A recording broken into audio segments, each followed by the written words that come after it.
2021 में अपना BA LLB honours complete किया था Gujarat national law university Gandhinagar से एंड सिंस देन मैं प्रिपेयर कर रही हूँ सिविल सर्विसेज के लिए।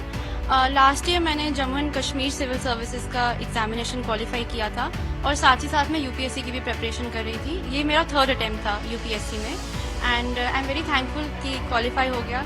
आई थिंक रैंक तो कोई एक्सपेक्ट नहीं करता है कि इतना अच्छा आ जाएगा, सबका यही एम होता है कि लिस्ट में कहीं पे नाम आ जाए। सो सर्टनली काफ़ी ओवरवेलमिंग फीलिंग है अभी तो, बट आई एम हैप्पी। मेरा मेन एम तो हमेशा से UPSC सिविल सर्विसेज ही रहा है, तो उसी के दौरान मैंने Jammu and Kashmir state civil services का भी एग्जामिनेशन दिया था। तो I was in the process of UPSC also, क्योंकि after I qualified the Jammu and Kashmir civil services examination मैंने UPSC का मेंस लिखा और फिर while I was undergoing training, अभी मेरी ट्रेनिंग चल रही है, तो मैंने जो अपना पर्सनालिटी टेस्ट है UPSC का वो अभी ट्रेनिंग के दौरान ही दिया। तैयारी वही है जो सब टॉपर्स हमेशा से बोलते आते हैं, मेरी तैयारी भी उसी का मिक्स एंड मैच था।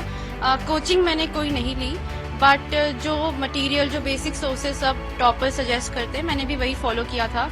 जो बेसिक NCERT की बुक्स हैं, टेस्ट सीरीज हैं, प्रीलिम्स के लिए मॉक टेस्ट हैं, वो सब दिए थे। मेंस के लिए मेरी ज़्यादा तैयारी रही थी बिकॉज लास्ट टाइम मैं मेंस 2 मार्क्स से ही मिस कर दिया था इंटरव्यू कॉल। तो इस बार मेरा फोकस था कि मैं मेंस पे ज़्यादा वर्क करूँ, अपनी आंसर राइटिंग को रिफाइन करूँ, तो वो मेरा ज़्यादा फोकस उस पर रहा।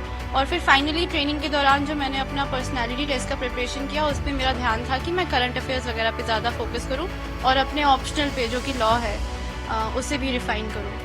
मैं बिलोंग करती हूँ भद्रवा से, बट मेरी जो प्राइमरी स्कूलिंग है वो किश्तवाड़ से रही है जहाँ मेरे पेरेंट्स पोस्टेड थे जी। तो मैंने क्लास 5 तक वहीं पे पढ़ाई की है। उसके बाद मेरे पेरेंट्स की पोस्टिंग जम्मू हो गई, तो आई ऑल्सो शिफ्टेड हियर।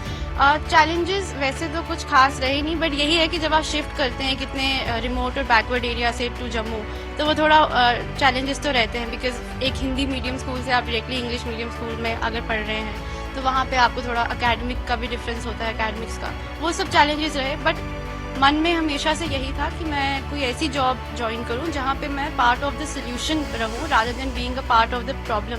क्योंकि बचपन से ही मुझे ये, मैं अपने पेरेंट्स से पूछती थी कि ये प्रॉब्लम ऐसी क्यों है, सड़क क्यों है खराब, या हमारे घर में क्यों नहीं है टेलीफोन का कनेक्शन। तो वो कहते थे कि प्रॉब्लम मत बनो, सोल्यूशन बनो, DC बन के करना खुद सॉल्व। तो वो मुझे ऐसे बोलते थे, तो फिर वहाँ से मेरे दिमाग में आया कि चलो let's try to be a part of the solution. तो मैंने बचपन में देखा कि काफ़ी बैकवर्ड एरिया था और उस टाइम पे तो एक ये भी था कि बहुत ऑफन कर्फ्यूज लग जाते थे, तो स्कूल्स बंद रहते थे। तब मुझे ये भी नहीं मालूम था कि ये क्या हो रहा है, क्यों स्कूल बंद है, हम क्यों नहीं स्कूल जा रहे हैं। तो वो सब हमेशा से हम पढ़ते थे कि अच्छा DC का ऑर्डर आया तो कर्फ्यू लग गया, ये हो गया। तो मैं पूछती थी ये क्या है, ये क्यों है। तब मेरे पेरेंट्स ने कहा कि ये हमारा जो सोल्यूशन प्रॉब्लम का जो है या कोई भी इशू अगर रिजॉल्व करना है तो you have to be a part of the executive. So I think वहाँ से दिमाग में था कि